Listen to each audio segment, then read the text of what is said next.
Está bien, gracias. Ahora, ese flujo mutuo, fíjese que ahora concatena el bobinado 2.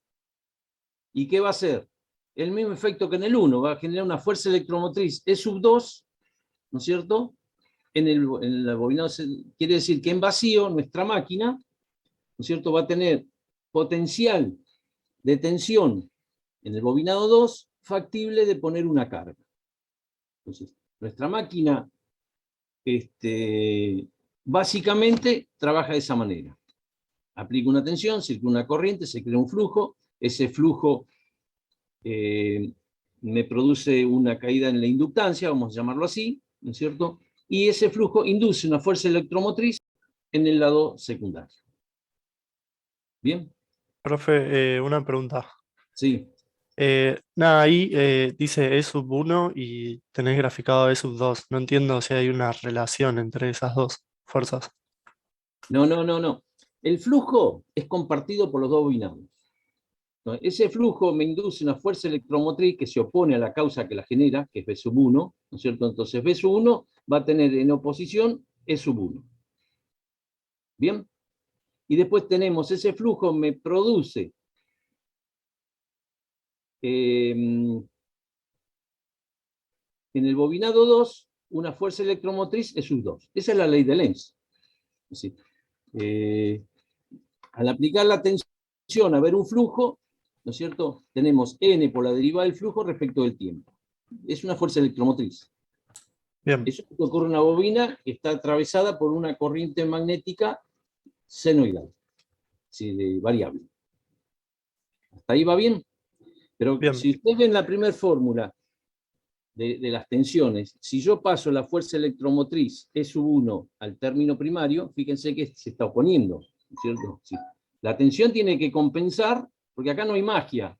Es decir, yo aplico una tensión E sub 1 menos la fuerza electromotriz que se opone es igual a la corriente I sub 1 de vacío por la resistencia 1. Eso es electrotecnia. Ahora, ahí lo estamos viendo, como son circuitos separados, estamos viendo lo que ocurre en la bobina 1. En la bobina 2, yo tengo un flujo variable que atraviesa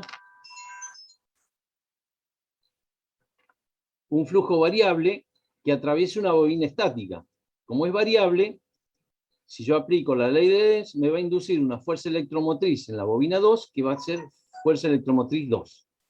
¿Bien? Entonces, como acá estamos asociando flujos y número de espiras en función de la reductancia magnética, ¿no es cierto?, quedan definidas las inductancias. Entonces tenemos la inductancia debido al flujo principal y la inductancia, ¿no es cierto?, del flujo disperso que tenemos. Todo eso es lo que ocurre en la bobina 1. Hasta ahora, el transformador en vacío, la otra bobina, como no hacemos uso, como si no estuviera. Lo único que tenemos es la bobina 2, una fuerza electromotriz disponible en los bornes. Pero en las ecuaciones no interviene, entonces. Nuestra tensión aplicada va a estar dada para la caída de tensión en la resistencia más las caídas de tensión en las inductancias. Tanto en el flujo concatenado principal más el disperso. Es la ecuación que está en recuadro amarillo. ¿Hasta ahí está bien? Sí. Lo que es flujo lo relaciono con inductancia y la reluctancia magnética del circuito, ¿no es cierto? Y de ahí obtuvo, ¿no es cierto?, la ecuación diferencial de equilibrio de tensiones en el primario, estando la máquina en vacío. Bien, seguimos con la otra figura.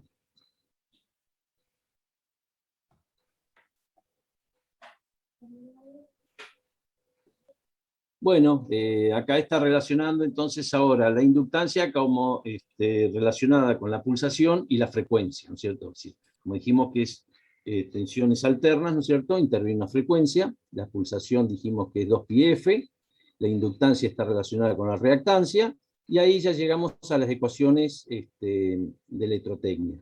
Entonces, haciendo ahora un pasaje de términos y reemplazando cada uno de los términos, llegamos a la ecuación de equilibrio de tensiones del primario, como la fuerza, es decir, la tensión aplicada, es igual a menos E sub 1, que es la que se opone, más la caída de tensión en la resistencia más la reactancia. Es decir, es un circuito resistivo-inductivo. más un efecto que es la fuerza electromotriz, que se opone a la causa que lo generó, que es válida únicamente en régimen permanente senoidal de una ecuación simple como la que ven en estos técnicos. ¿Hasta ahí alguna pregunta? No, profe. Bien, seguimos con otra. Y lógicamente, si tenemos una ecuación... ¿no es Eso cierto? quiere decir, perdón, Eduardo, que no estamos analizando el transitorio de lo que sucede digamos, en los instantes más chiquititos al comienzo cuando energizo la bobina, ¿verdad? Porque hay efectos transitorios que ustedes lo admitirán, digamos, lo habrán visto en otras asignaturas, pero que no nos afecta a nosotros a la hora de analizar el transformador para su uso, digamos, didáctico, ¿bien? Donde nosotros ya analizamos un periodo posterior a la energización de la bobina. Al transitorio, exacto. Si nosotros estamos en régimen permanente, que cuando ya se equilibraron, digamos, todas las ecuaciones y todos los parámetros. Y lógicamente, si tenemos una ecuación, como U sub 1 es igual a menos E sub 1 más la caída en la resistencia y en la reactancia, ¿no es cierto? Un circuito RXL, perdón, vamos a tener un diagrama fasorial. Y acá es donde tenemos un poquito, empezamos a jugar con nuestra máquina, visto desde el punto de vista que nos interesa el estudio de ingeniería, ¿cierto? Entonces dijimos, lo primero que teníamos es aplicar una tensión U sub 1. Y teníamos, ¿no es cierto?, una corriente que me creaba el flujo, que es IM1, que está a 90 grados con U sub 1. Es decir, U sub 1 está en posición horizontal, es un diagrama fasorial, 90 grados atrasado tenemos la corriente magnetizante, que es la que me crea el flujo, ¿no es cierto? Pero ¿qué pasa? Esa corriente magnetizante va a circular por un circuito magnético de hierro. Entonces, ¿qué va a ocurrir? Una pérdida, digamos, esa corriente, digamos, que circula por el núcleo magnético, me va a producir una pérdida. Esa pérdida es una pérdida que produce potencia activa. Entonces voy a tener unas pérdidas I sub HF, histéresis Foucault, que está en fase con la tensión, porque representa la caída de una resistencia. ¿No es cierto? Entonces, esa corriente magnetizante que me crea el flujo principal phi sub m, en amarillo, va a tener a 90 grados I sub HF. La corriente por caída de histéresis y Foucault. Y la suma de esas dos corrientes me va a dar la corriente I sub 0, es decir, la que va a tomar el transformador al conectarla a esa tensión U sub 1. ¿Hasta ahí me siguen? ¿Qué era la I sub HMU? Es La que estaba corriente. desfasada. Dijimos que el hierro, al sufrir, digamos, una magnetización, ¿no es cierto?, y una alineación de los dominios magnéticos, sufre un calentamiento, ¿no es cierto? Entonces, ¿cómo represento yo eléctricamente una pérdida de calor? Como una pérdida de potencia activa. Entonces determino que es una corriente que está en fase con la tensión, porque ustedes saben que potencia activa se produce en una resistencia. Entonces, esa caída en esa resistencia que representa las pérdidas en el hierro va a estar en fase con U sub 1. Entonces, la corriente que yo utilizo para hacer el campo magnético está a 90 grados. Y las pérdidas, la corriente, porque en definitiva el transformador va a tomar una sola corriente, que es I sub 1, 0, la corriente vacía. Pero tiene dos componentes, una que es la que me produce el flujo y otra que me compensa las pérdidas en el hierro. Entonces, ese triangulito rojo que tenemos ahí me representa las corrientes de la bobina en el bobinado del número 1, la bobina 1, respecto a la tensión que yo aplique. ¿Hasta ahí está bien? Ahora, Sí. esa corriente, fíjense que esa corriente I sub 1, 0, que tiene cierto grado phi sub 1, 0, en desfasaje, ¿no es cierto?, a 90 grados va a tener la fuerza electromotriz que se opone a la tensión que lo aplica. ¿Está bien? porque es menos la derivada del flujo respecto al tiempo. El flujo es creado por la corriente. Entonces, el flujo, si es senoidal, este es cosenoidal, 90 grados. Y ahí tenemos esquemáticamente el fasor que me representa la fuerza electromotriz que es su 1. Bien, ahora, esa corriente I sub 0, vamos a volver a la I sub 0 inclinada, que es la real que circula, va a circular por un bobinado real que tiene resistencia, que es el bobinado 1, la resistencia del bobinado 1. ¿Cómo está la caída de tensión en esa resistencia? En fase con esa corriente. Entonces, yo tengo acá en el segundo triangulito azul, fíjense que yo tengo, ¿cierto?, una caída que está en fase con esa corriente, si tiene el mismo ángulo. Y la otra caída es debido a la reactancia de nuestro flujo, I sub 1 por X1. Entonces, ese triangulito, ¿no es cierto?, me va a representar las caídas en nuestro circuito RX de mi bobinado 1. Y como correspondencia, lo que queda, ¿no es cierto?, va a ser la fuerza electromotriz menos E sub 1. ¿Bien? Respetando la ecuación que tenemos de equilibrio de tensión. Entonces, la tensión menos el triángulo de caídas me va a dar E sub 1. Fíjense que la ecuación fasorialmente queda representado así. ¿Me siguieron cómo fue? Yo no entendí bien, profe, con la parte de la tensión esa L1, que está trazada a 90 grados respecto de I10. Bueno, una caída de tensión en una inductancia, ¿cómo está respecto a una caída en una resistencia? 90 grados. Sí.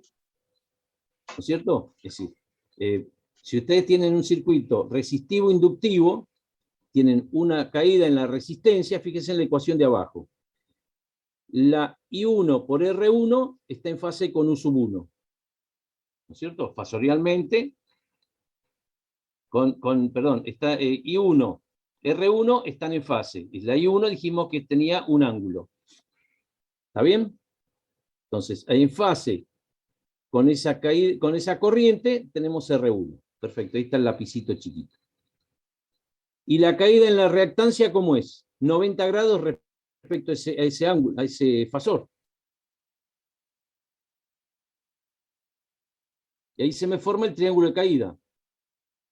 Entonces yo tengo que representar esta ecuación.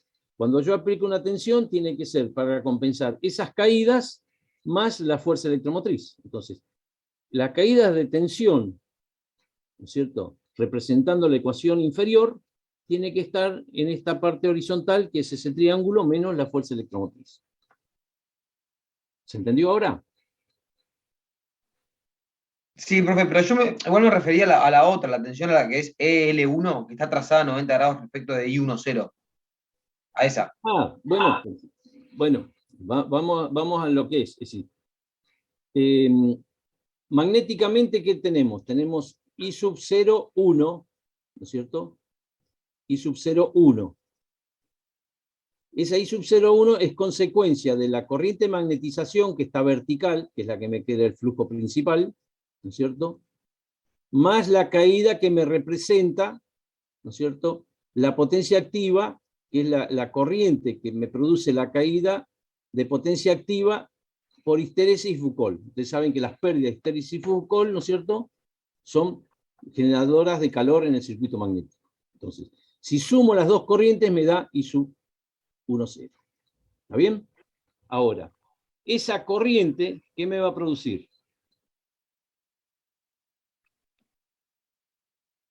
A 90 grados en atraso, es su L1. Si volvemos atrás, ¿qué es L1? ¿Ves? Fíjense. Phi sub 1, 1, acá figura. Induce E sub L1 en el primario en cuadratura en el tiempo.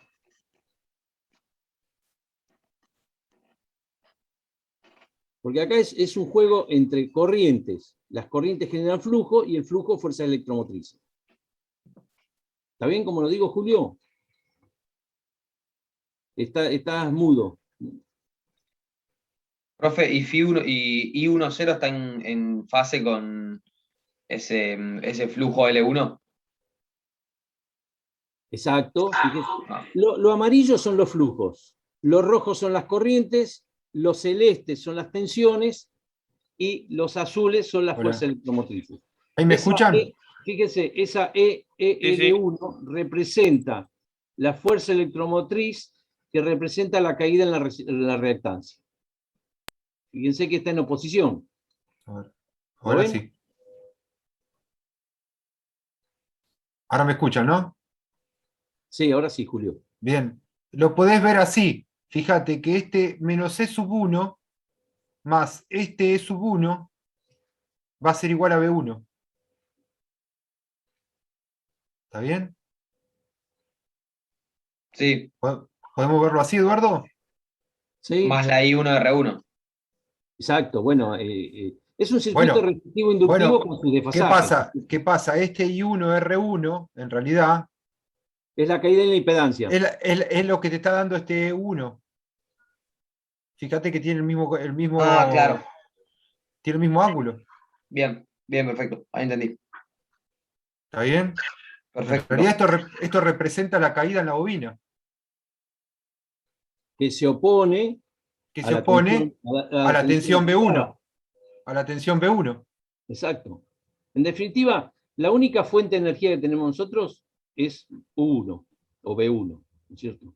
Si les hacemos la caída de tensiones en la resistencia y en la reactancia, me da E1. Fíjense que la caída, lógicamente, está producida por la corriente I1 por JX1. Y acá está en el primer cuadrante representado como EL1. ¿Bien? Después estas ya se van a olvidar, digamos, en nuestro gráfico. Van a ver que usamos triángulos de caídas, es decir, triángulos de corrientes, triángulos de caídas, y todavía no está faltando el transformador en carga, que está en otro cuadrante, que tiene otras caídas de tensión, ¿no es cierto?, en la inductancia del bobinado secundario, del bobinado secundario y la resistencia del bobinado secundario, que se va a superponer a este circuito. Pero Sí. lo Y acá estamos fundamental... viendo, que es 2' todavía es la tensión inducida en el secundario, ¿no? Secundario, Que es exacto. que está acá. Bien. Que todavía no Si el la. número de espiras del bobinado primario y el secundario fuesen iguales, ¿no es cierto? Es lógico que se inducen las dos fuerzas electromotrices. Es el mismo flujo. Entonces me producen la fuerza electromotriz en el primario y uno en el secundario, de igual valor. Entonces Que está en sería esa, esto. sería eso. En el caso de Lógicamente, que la N1 sea distinta, se borra, de N2, entonces esto no se cumple. eso Esto no sé. sería distinto. ¿Está bien? Una consulta. Lo que Ujú. nosotros veríamos en el transformador como tensión y corriente sería U1 y I10 En el Exacto, primario. en el en el primario. primario, claro. Yo le aplico U1, bien, y el transformador en vacío consume I10. Perfecto. Pero acá nosotros lo hemos, digamos, desmembrado para que puedan entender el proceso. Esa I10 está compuesto por una corriente que me produce el flujo principal, que está a 90 grados, ¿no es cierto? Un valor de corriente para compensar las pérdidas en el hierro, ¿está bien? Y esa I1 me produce en el cobre, que son las bobinas, una caída en la resistencia, I1 por R1, y una caída en la reactancia. Al ser una bobina, tenemos reactancia inductiva. Entonces, eso es lo que me representa esta ecuación que tenemos acá. Entonces, nosotros lo que hemos hecho, de lo que ocurría una tensión y acá apareció una corriente I1 de vacío, ¿no es cierto? ¿Cómo están compuestas? O desmembradas, vamos a llamarlo así.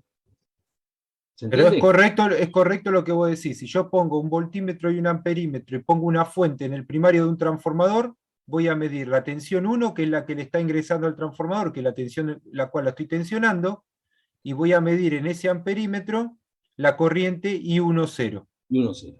Nada más. ¿Está bien? Eso es Pero, lo que. pero fíjense cómo está descompuesta cada uno de los valores que nosotros medimos. ¿Está bien? Sí, sí, perfecto, gracias. Bien. Vamos a la mina siguiente. Bueno, esto es un poquito, aclara lo que estuvimos viendo. Es decir, la fuerza electromotriz de dispersión se modela como una caída inductiva, es decir, una reactancia de dispersión, ¿no es cierto? Es decir, una componente de la tensión en Born. Es decir, la tensión es la que sufre toda la comida de valores de tensión que hay. Es decir, para compensar las caídas propias de resistivo inductivo más la de dispersión. Por eso figura E11 como reactancia de dispersión. Esta caída de reactancia ficticia del modelo es igual y opuesta a la fuerza electromotriz de dispersión físicamente real en el diagonal. La hemos representado como una caída en una inductancia. Porque realmente producir un flujo a través del aire me va a producir un valor de tensión que me lo tiene que dar la tensión de alimentación. ¿Está bien? Entonces fíjense que acá está el circuito ya. Las dos reactancias ya desmembradas respecto a la reactancia única que tomábamos, como una inductancia de dispersión por el aire y una reactancia debido al flujo mutuo que tenemos. Nuestro diagramita fasorial está esquematizado en función de este circuito que tenemos en el lado derecho de nuestra pantalla. Fíjense que hasta ahora, en el lado secundario no hemos tocado nada. En el lado secundario tenemos, si hacemos un símil con el lado primario, tendríamos una resistencia al bobinado secundario, una LL2, una LM2, ¿no es cierto? Y una, digamos, B2 del lado secundario.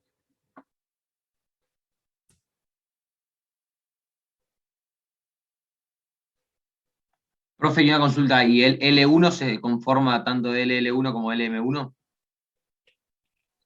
El L1 definitivo, ¿no es cierto? Si volvemos al circuito, al bosquejo anterior de nuestro diagrama, sí, está compuesta, es decir, las reactancias se pueden sumar,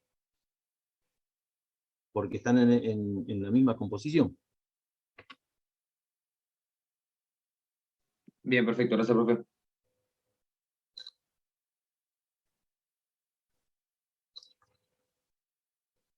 Bueno, acá estamos viendo otro fenómeno que nos ocurre, ¿no es cierto? Es decir, nosotros estamos hablando de tensiones senoidales, ¿no es cierto? Y las corrientes tendrían que ser senoidales, ¿no es cierto? Pero ¿qué ocurre? Como nosotros entramos con un valor de corriente, es decir, un valor de tensión, perdón, que me hace tomar un valor de corriente, si ese valor de tensión es elevado, y como nosotros estamos en un circuito magnético que no es lineal, si no, fíjense en la curva que es el ciclo de histéresis o de magnetización de nuestro núcleo, ¿no es cierto?, en el cual está la intensidad de campo en función de la corriente de magnetización y la inducción en función de la tensión, tenemos esa curva celeste que me da la magnetización de la máquina. Entonces, si nosotros alimentamos con una tensión senoidal, ¿no es cierto?, vemos que hay partes de la curva que se saturan, ¿no es cierto? Esa saturación me va a dar un valor de corriente, ¿no es cierto?, para que el flujo sea senoidal, un valor de corriente que es deformado, que es la roja. ¿Se acuerdan que en el circuito del diagrama fasorial las corrientes eran rojas, ¿no es cierto?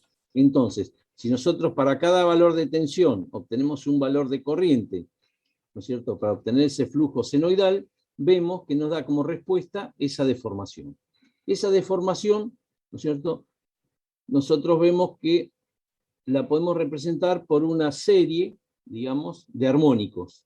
Es decir, la tercera armónica, quinta armónica, que resultan de mayor amplitud. Es decir, la roja está decompuesta por una tercera armónica y una quinta armónica. Séptima, es decir, todos números primos que tenemos más adelante, producen perturbaciones, pero nosotros vamos a limitarnos al uso de la interpretación en tercera y quinta armónica, que son las fundamentales que tenemos para estudiar. ¿Se entiende? Sí. Como el circuito, al aplicar tensión, se produce un flujo, y ese flujo es función de la corriente que toma, para que el flujo sea senoidal, el B, el amarillo, ¿no es cierto?, en función, si la inducción es en función de la tensión que aplicamos, esa corriente tiene que ser deformada.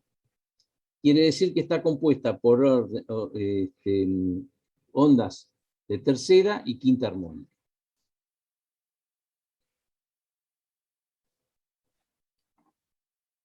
Bien.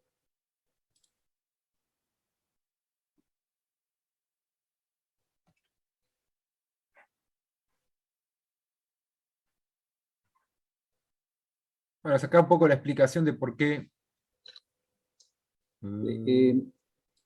Acá está explicado el por qué se produce, fíjense, en la curva La de saturación. magnetización y desmagnetización en todo el semiciclo, ¿no es cierto? Si nosotros entramos con valores I3, I2, I1 de corrientes y hacemos la composición con el flujo, vemos cómo aparecen las deformaciones que tenemos. Por lo tanto, en el ciclo histéresis, en vez de ser una onda senoidal pura, tenemos una onda deformada. Y eso nos dice que el flujo no es senoidal. Y acá lo que está haciendo efecto de la inducción en la magnitud relativa a la primera armónica. Cómo se deforma respecto a la senoidal que sería. Y hay un corrimiento ahí de tensión. Eso, sí, ellos lo ven. Nosotros después hay un ensayo en el cual, digamos, de acuerdo a la conexión de nuestros transformadores, ¿no es cierto? Vamos a ver, sobre todo en los trifásicos, cómo esas terceras armónicas, ¿no es cierto?, nos producen efectos que nos hacen tensiones deformadas en el secundario. Eso lo van a ver cuando vean el video del, digamos, del ensayo, o no sería un ensayo, sí, es un ensayo, pero digamos, es una verificación del funcionamiento de banco de transformadores. Cuando con 3 transformadores monofásicos generamos un transformador trifásico. Bien, ahí se va a ver el efecto que produce La deformación del flujo. la deformación del flujo. No, la deformación de la corriente de magnetización. Sí. El flujo tiene que ser senoidal para que me induzca tensiones Claro, senoidales. en la tensión de fase del secundario de un transformador.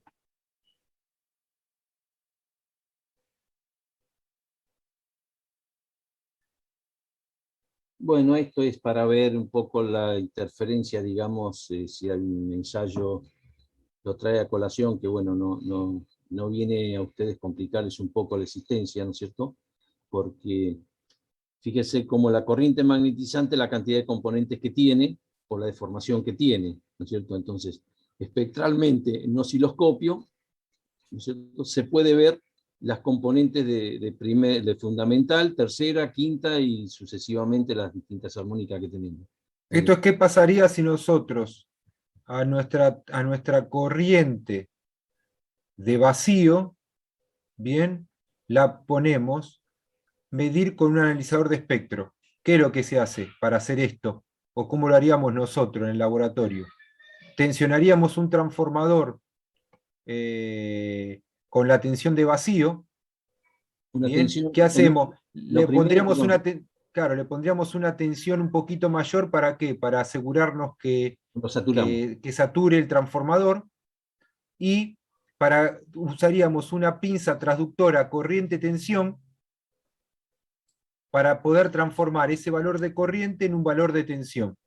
Como lo hace de forma lineal, si nosotros esa tensión la ponemos en un analizador de espectro, vamos a ver las componentes armónicas de esa tensión que es proporcional a la corriente. Entonces veríamos estos piquitos que me están indicando, digamos, esto está en frecuencia y esto está en amplitud. Entonces, vamos a ver que no tenemos solamente en, digamos, frecuencia en 50 Hz, sino que tenemos en otras frecuencias, ¿bien? Está bien, múltiplos de 3, tenemos valores de componente armónicos. Esto nos está indicando que la tensión no va a ser senoidal, sino solamente tendríamos una fundamental en 50 Hz. Creo que está bien, ¿no, Eduardo? No sé si lo expliqué bien. Sí. Es decir, imagínense que acá hay un transformador donde dice que está aplicada una fuente de alimentación. Supongamos un transformador de 220, ¿no es cierto? Y yo lo conecto al 110. Entonces le hago el espectro de coso y como el 110 no me va a saturar, me va a aparecer únicamente la fundamental, el primer tramo. Y sub 1a por seno omega t, ¿no es cierto? ¿No es cierto? Esa es raíz de 2, perdón, me va a producir que me va a dar el flujo senoidal. Ahora, si yo en vez de 220 lo doy 250, ya estoy produciendo una corriente más elevada y se va a saturar, por lo tanto, magnéticamente me va a producir una deformación. Esa deformación, ¿no es cierto?, me va a aparecer la tercera armónica, que es I sub 3A por seno es decir, con una frecuencia, digamos, de 150 ciclos, ¿no es cierto? Y sucesivamente, a medida que lo saturamos más, me va a dar 5 veces la de 250 omega t. Entonces, ese espectro va a ser en función de la saturación que yo tengo en el núcleo. Esto viene para que sepan de que si bien estamos hablando de régimen permanente y tensiones senoidales, hay momentos en el cual la máquina, al estar saturada, me va a producir una deformación. Pero nosotros, para poder dar respuesta en la salida del secundario, tenemos que tener un flujo senoidal. Por lo tanto, hay que trabajar la máquina, digamos, si bien la corriente es deformada, el flujo es senoidal. Sí. ¿Quién habló? Una consulta, aprovecho. Yo no fui, pero. Sí. ¿Por qué se trabaja con la máquina saturada? Buena pregunta. Buena pregunta.